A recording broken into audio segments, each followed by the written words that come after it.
Students, कैसे हो आप? आशा करती हूँ कि आप सभी ठीक होंगे।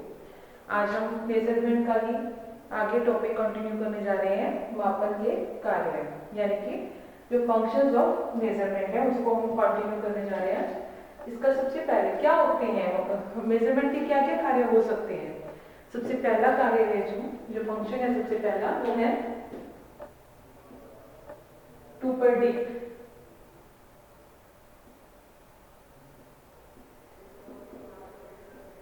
यानी कि भविष्यवाणी करना।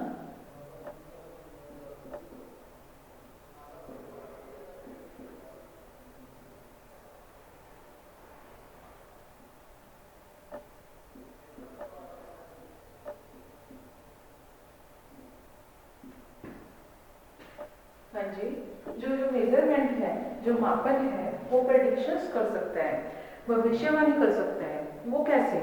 जैसे कि अभी मापन है, हमने देखा है कि जैसे हमें पता चलता है, मापन करते हैं, चाहे असेसमेंट में मापन कर रहे हैं, चाहे इवेल्यूशन में हम मेजरमेंट कर रहे हैं, दोनों में ही जब हम मेजरमेंट करते हैं तो हमें पता चलता है कि बच्चा कहाँ पे एग्जिस्ट करता है।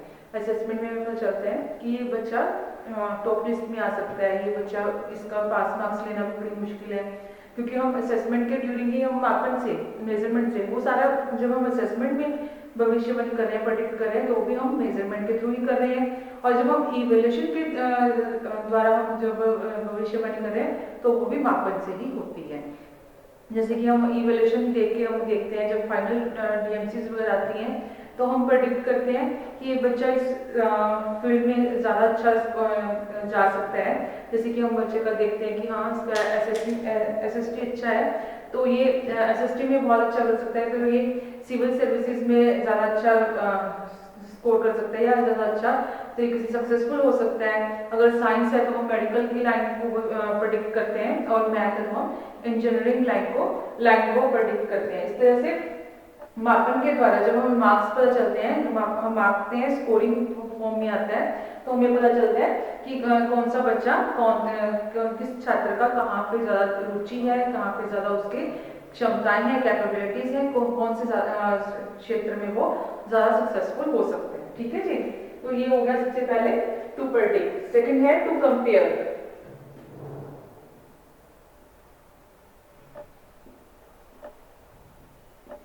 तुलना करने के लिए।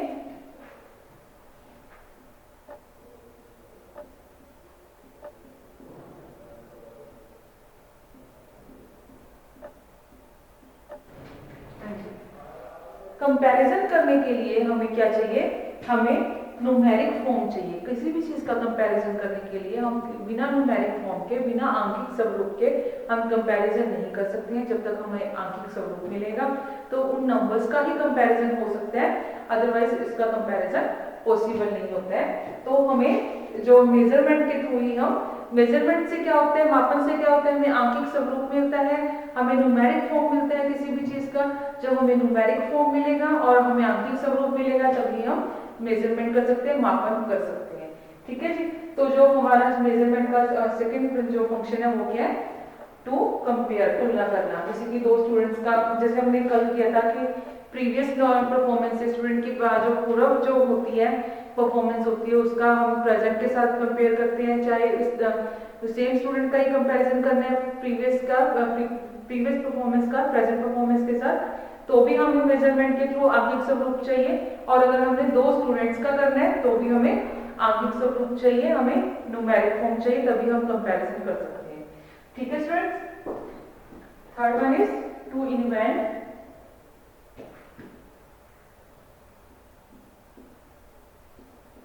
दैट इज आविष्कार करना।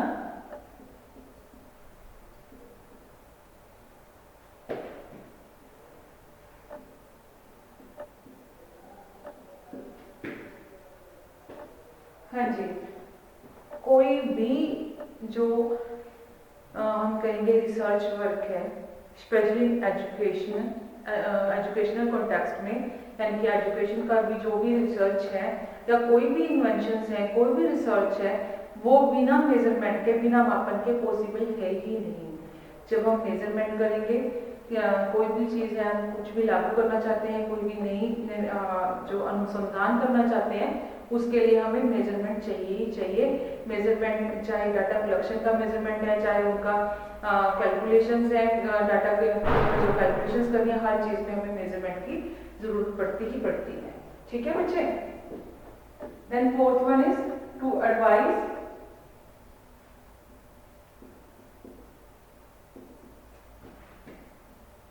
सलाह देने के लिए।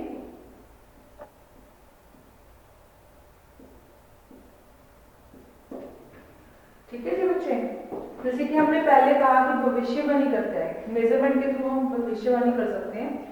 अगर हम भविष्यवाणी करेंगे, अगर हम खुद प्रेडिक्ट करेंगे कि ये स्टूडेंट इस सब्जेक्ट में ज़्यादा अच्छा है, इस लाइन में ज़्यादा अच्छा जा सकता है, तभी हम उनको एक अच्छी एडवाइस दे सकते हैं, एक अच्छी सलाह दे सकते हैं कि आप बच्चे, अगर कोई आपके पास आता है अपने वोकेशनल गाइडेंस के एज ए वोकेशनल गाइडेंस के लिए, यानी कि वेबसाइट जो आपके से संबंधित जो भी गाइडेंस है उसके लिए आता है, तो आप उसको अच्छी तरह से मेजरमेंट के थ्रू बता सकते हो। मेजरमेंट में जो स्कोरिंग उसने की है उसके थ्रू आप बता सकते हो कि बच्चे आपके लिए ये लाइन ज़्यादा बढ़िया है, आप भविष्य में ये करोगे तो ज़्यादा सक्सेसफुल रहोगे। तो मेजरमेंट के थ्रू हम क्या कर सकते हैं, एक अच्छी एडवाइस दे सकते हैं, एक अच्छी सलाह दे सकते हैं। Then fifth one is, that is last one, to diagnose.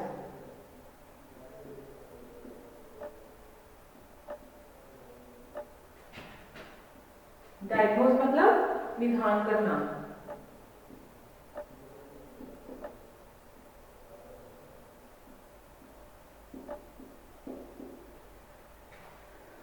तो बच्चे जो हमारा ये है, मेजरमेंट के थ्रू ही हम डायग्नोज कर सकते हैं, मेजरमेंट के थ्रू ही हम निदान कर सकते हैं।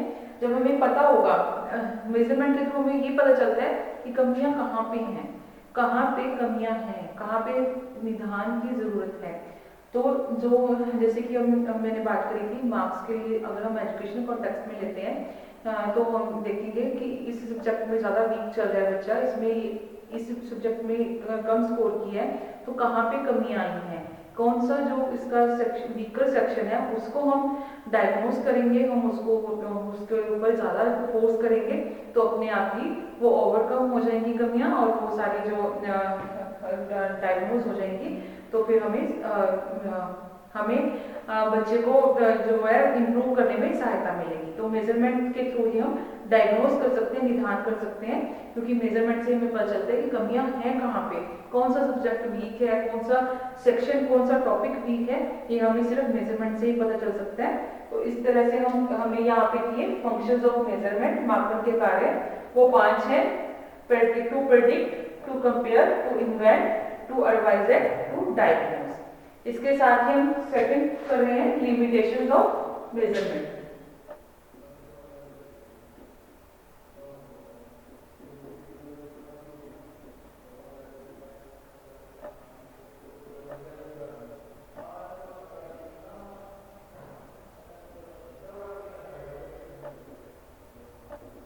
मापन की सीमाएं।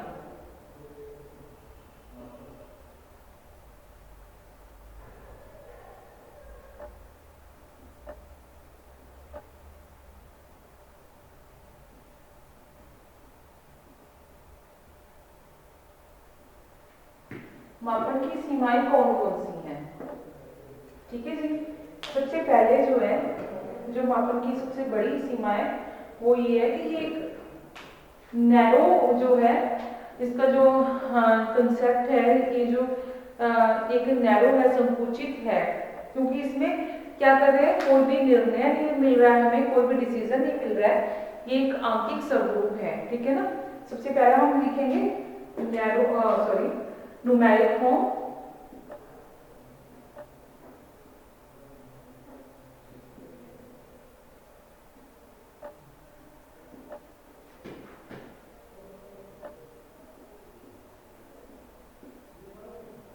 आंकिक स्वरूप जिसे हम बोलेंगे, इसका जो स्वरूप है वो आंकिक है, न्यूमेरिक फॉर्म में है, ये संख्यात्मक है।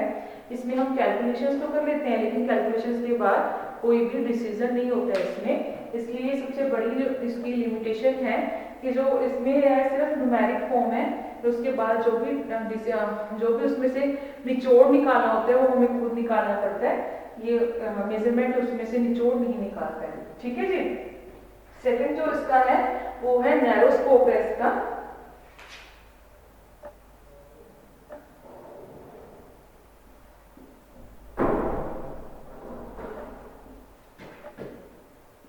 संकुचित क्षेत्र है इसका।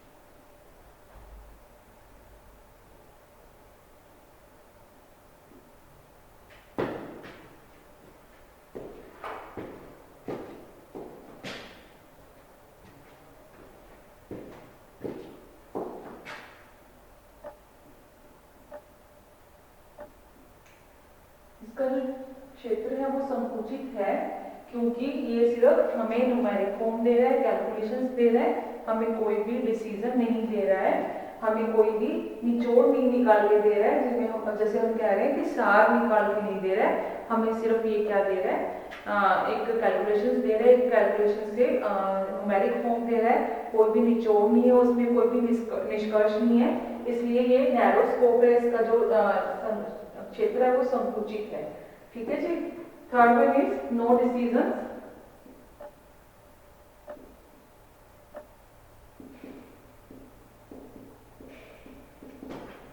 कोई भी निर्णय नहीं है इसका।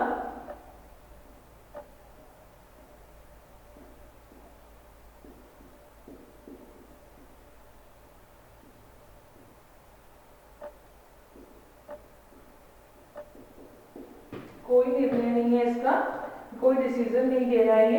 बात एक ही है बच्चे, शायद कैसे भी बना लो, अगर आपको 4 मार्क्स में आता है तो आप कम से कम लिख सकते हो लिमिटेशन। एक ही बात है कि इसका जो स्कोप है वो लिमिटेड है, नैरो है, क्योंकि ये आंकिक स्वरूप दे रहा है, हमें न्यूमेरिक फॉर्म दे रहा है, जिसकी वजह से हम कोई भी डिसीजन नहीं ले सकते हैं, निर्णय हमें खुद लेना पड़ता है, हमें खुद निचोड़ निकालना पड़ता है, निष्कर्ष निकालना पड़ता है, लेकिन ये हमें सिर्फ न्यूमेरिक फॉर्म दे रहे हैं। Clear students? तो ये आपके लिमिटेशंस ऑफ मेजरमेंट, मापन की सीमाएं हैं। इसके बाद हम करते हैं टाइप्स ऑफ मेजरमेंट एरर्स। आप इसका स्क्रीनशॉट ले सकते हैं या इसको नोट कर सकते हैं वीडियो पॉज करके।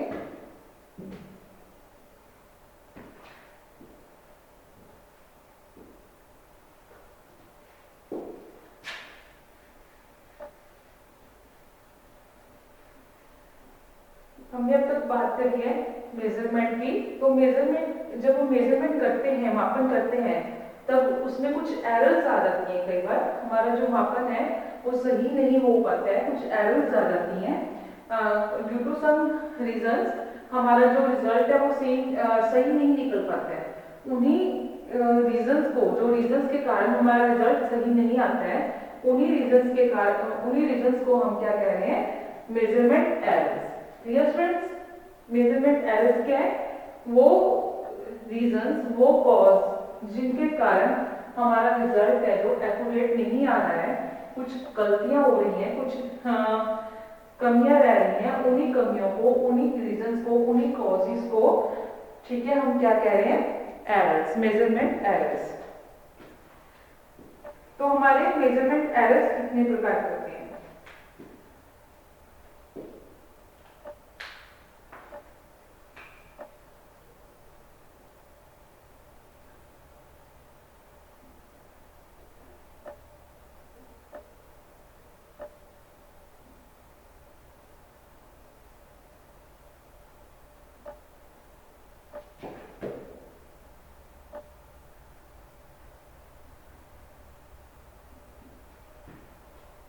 मापन त्रुटियों के प्रकार।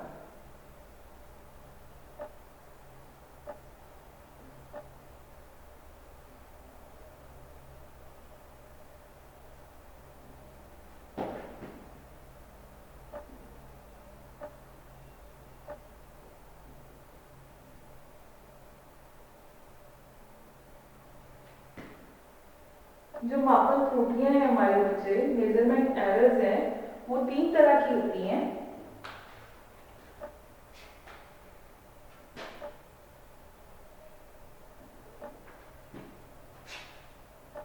Systematic errors, random errors and gross errors.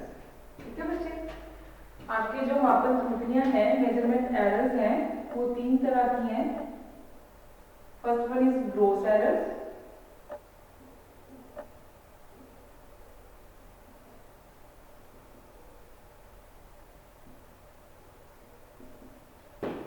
Gross errors को हम जो ग्रोस एरर्स हैं उनको हम हिंदी में बोलते हैं सकल त्रुटि।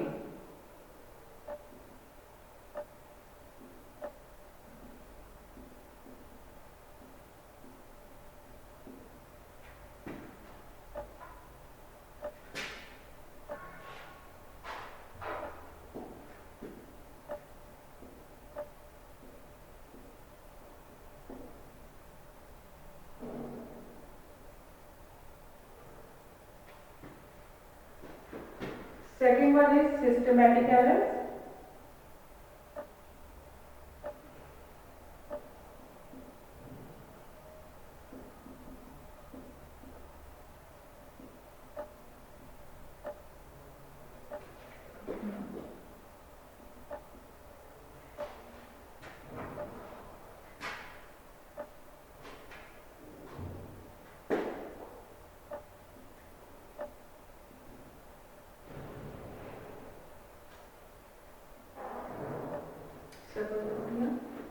सिस्टमैटिक एरर्स, इनको हम बोलते हैं क्रमिक त्रुटियां।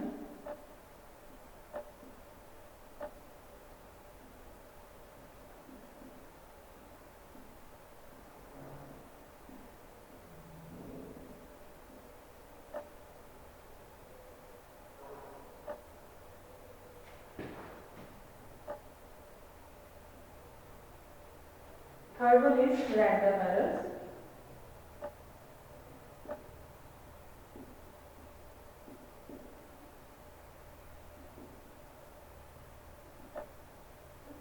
जिसे हम बोलते हैं यादृच्छिक त्रुटियां।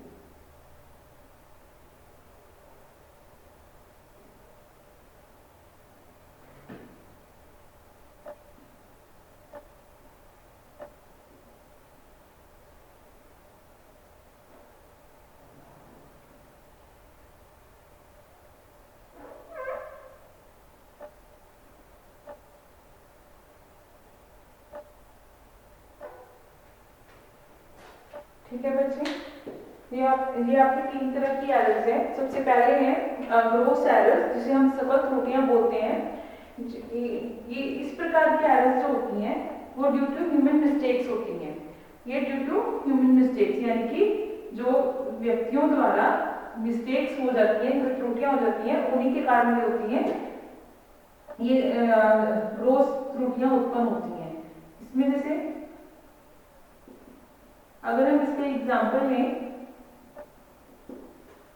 जैसे कि एक टीचर है, बच्चों को इंस्ट्रक्शंस दे रहा है, निर्देश दे रहा है किसी पर्टिकुलर टास्क को करने के लिए। उसने वो जो इंस्ट्रक्शंस है, निर्देश है, वो अच्छी तरह से नहीं दिए हैं, ठीक ठाक से ढंग से नहीं दिए हैं, तो उसमें जो मिसअंडरस्टैंडिंग्स होंगी, तो वो उसके कारण जो एरर्स आएंगी, त्रुटियां आएंगी, उनको हम ग्रोस एरर्स बोलेंगे। इसी ढंग से अगर इसका अनदर एग्जाम्पल लें तो ये भी हो सकता है कि जब टीचर इंस्ट्रक्शंस दे रहा है, आपको निर्देश दे रहा है, क्लासरूम के अंदर आपको निर्देश दिए जा रहे हैं शिक्षक द्वारा, तब आपने जो स्टूडेंट्स हैं वो केयरफुली सुन नहीं रहे हैं, उनका ध्यान जो है शरारतों में है, वो अपने एक दूसरे के साथ बातें करने में या शरारतें करने में लगे हुए हैं और उन्होंने इंस्ट्रक्शंस को ध्यान से नहीं सुना, तो मिसअंडरस्टैंडिंग्स हुई। तब उस वजह से जो त्रुटियां आई, जो मेजरमेंट के अंदर एरर्स आई, उसी को हम ग्रोस एरर्स कहते हैं। ठीक है जी, जो ग्रोस एरर्स है वो ड्यू टू ह्यूमन मिस्टेक्स हैं। Second one is systematic errors. जो सिस्टमैटिक एरर्स है वो 2 तरह की होती हैं, 3 तरह की होती हैं। इंस्ट्रूमेंटल एरर्स,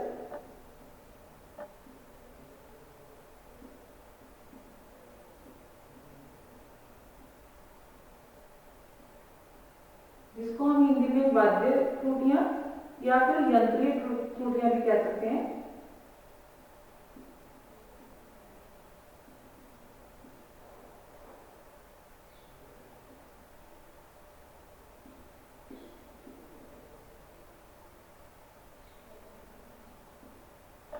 ये आपकी इंस्ट्रूमेंटल एरर्स हैं। Second one is environmental errors.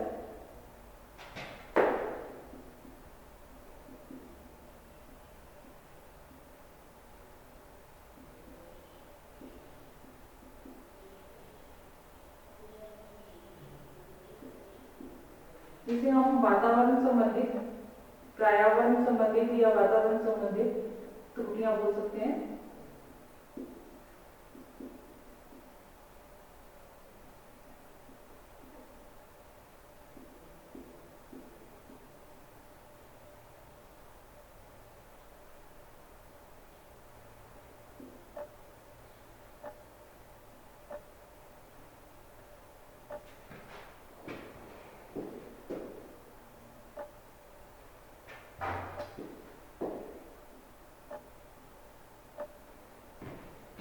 Third one is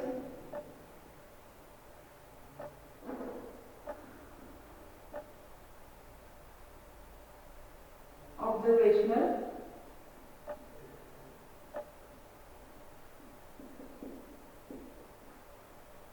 measurement।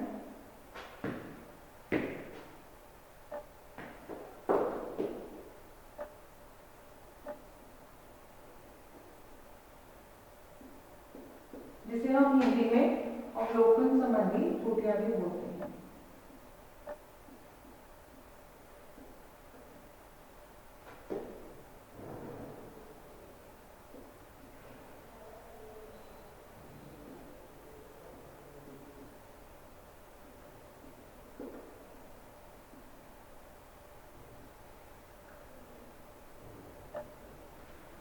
हाँ जी, जो हमारे सिस्टमेटिक एरर्स हैं वो तीन तरह की होती हैं।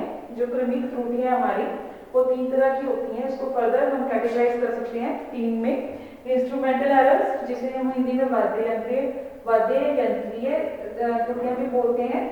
सेकेंड इज एनवायरमेंटल एरर्स, जिसे हम वातावरण संबंधी त्रुटियां बोलते हैं।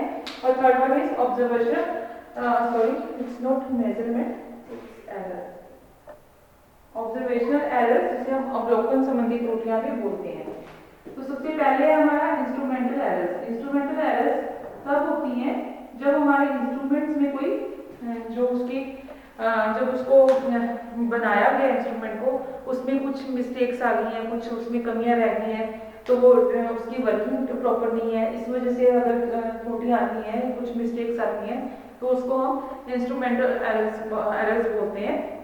क्योंकि वो इंस्ट्रूमेंट में जो शॉर्टकमिंग्स थी, जो उसको बनाने के टाइम पे उसको प्रोड्यूस हो रहा था इंस्ट्रूमेंट, तो वो बनाने के टाइम पे, उसके प्रोडक्शन के टाइम पे जो शॉर्टकमिंग्स रह गई है इंस्ट्रूमेंट्स में, उस वजह से जो त्रुटियां आई हैं, जो एरर्स मिस्टेक्स आई हैं, उसी को हमने इंस्ट्रूमेंटल एरर्स बोल दिया है। Second one is environmental errors, जो वातावरण संबंधी त्रुटियां हैं। वो क्या है कि जो हमारे कभी एनवायरनमेंट से रिलेटेड कुछ कमियों के कारण रह जाता है। जैसे कि हम कोई रीडिंग कर रहे हैं, कुछ हम कोई टास्क कर रहे हैं, उसमें हमें जैसे कि आप कुछ रीडिंग्स ले रहे हो, किसी इंस्ट्रूमेंट से रीडिंग ले रहे हो, उसमें क्या है, जो लाइट है वो बहुत कम है रूम के अंदर।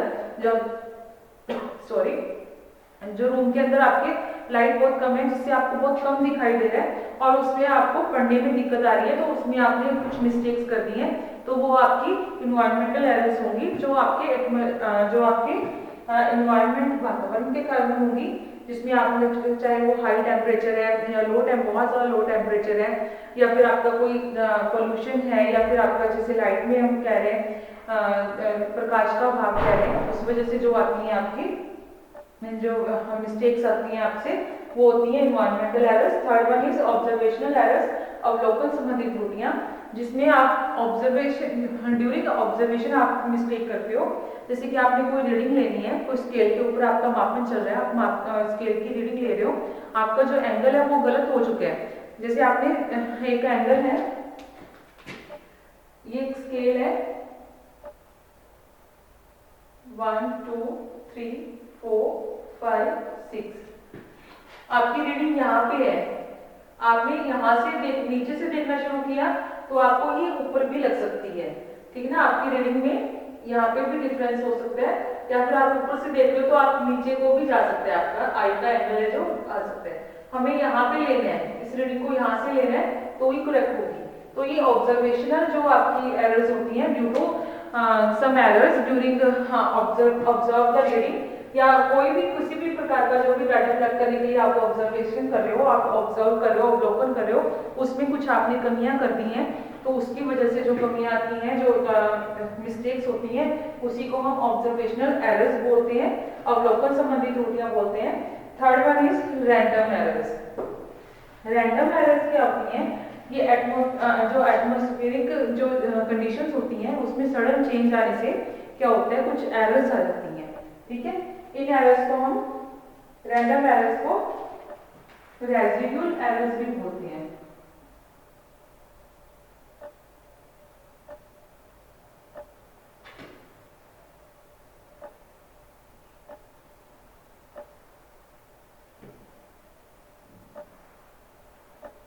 रेजिड्यूल एरर्स, जिसको हम अवशिष्ट हिंदी में